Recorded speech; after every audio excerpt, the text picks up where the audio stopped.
So now we're going to look at a follow-up to the hitchhike, because when our partner gets to that full hitchhike, we kind of sometimes we can put them in an omoplata, but there's a transition that's really nice. We went over it last night. Okay, I've been studying Gordon's Armbar DVD, and he's doing this a lot during the live rolling because the hitchhike is one of the main escapes. Okay, so from here, just to reiterate, when I'm on top like this, it's cool to have my feet crossed. Okay. When your partner stacks you, I'm not going to say that it's wrong to cross your feet, but you're going to have less control over your partner's head. Okay. So when I try and like keep his head down, he stacks me. I don't really have that ability to push him away. If I open my legs and I chop down onto his head, now I can put him back down. Okay. And then I can cross my feet again and prevent him from turning out. Okay, so let's say my partner is going to go for the hitchhike, and this is the transition we're going to work on right now. So maybe he tried to come up, maybe he didn't try to come up, whatever. He goes for his hitchhike. Okay, so as this happens, obviously I need to already be kind of in motion and thinking about my next move. As he falls, I'm going to take a 2-on-1 on his wrist. He's going to come up, and I'm going to put my foot on his body and pass the arm to the other side. Now I'm going to lift my hips up and turn and roll through.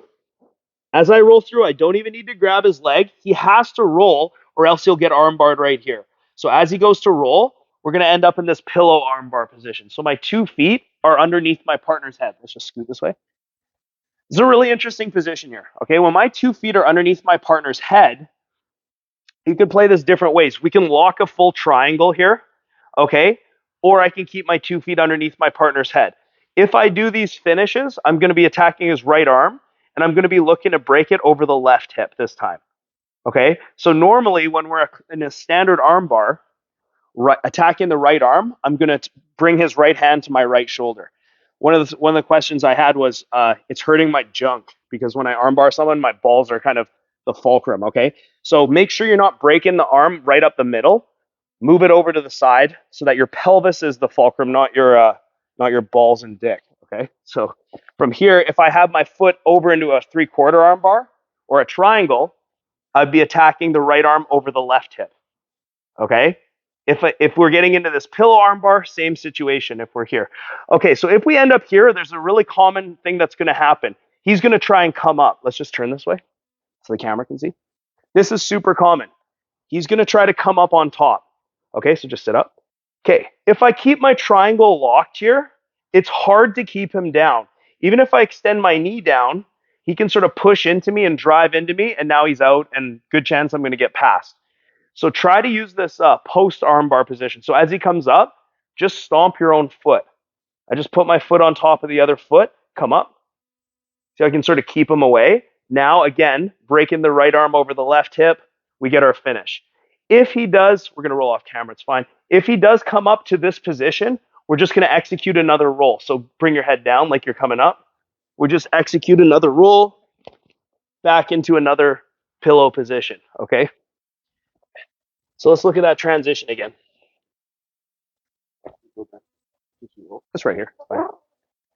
Okay, so we're here. He's going to do his hitchhike, right?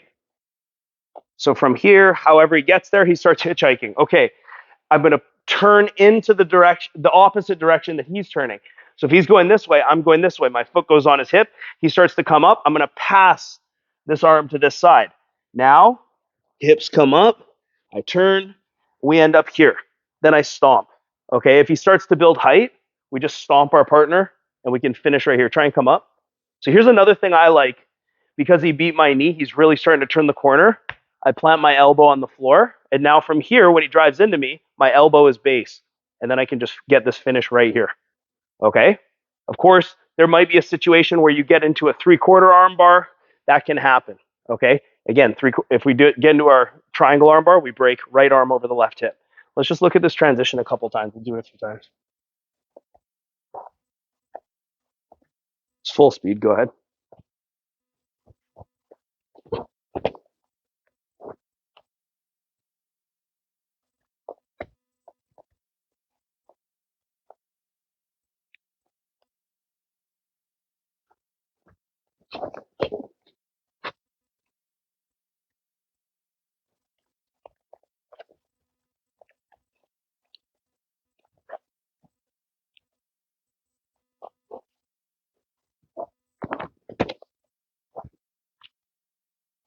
Okay, and then also you might even run into this against a really crafty opponent. They might try and do this hitchhike. Go ahead. And then as I'm turning this way, he realizes what's about to happen. And he starts to go back the other direction. No problem. Sorry, buddy. Just go into your triangle armbar here, or whatever your legs can do to get back to a finishing position. Because I've got this triangle armbar, this time on the opposite side, attacking the right arm over my right hip. Okay. And then he might try and hitchhike again, right? So he's always cycling between his escapes. No problem. I go this way. Oh, he comes back. I go back. He goes, commit to it. And same thing. So just real quick, that pass off with the hand, I'm just moving the hand across my center line to the side that I'm going to spin. So if we're here, as he turns, we get here. Okay, look, I'm going to pass it over here and point his thumb down. So if I'm here, I do have omoplatas. The problem is he can build posture here. I don't want him to build posture. So I pass the arm, and then I get my hips higher than his head. Now we're going to roll. He tries to come up, go into a post armbar, and you can finish right there. Okay, questions? So let's work this transition with our partner. Hitchhike, and then roll through armbar. Okay, all right, let's go. 1, 2.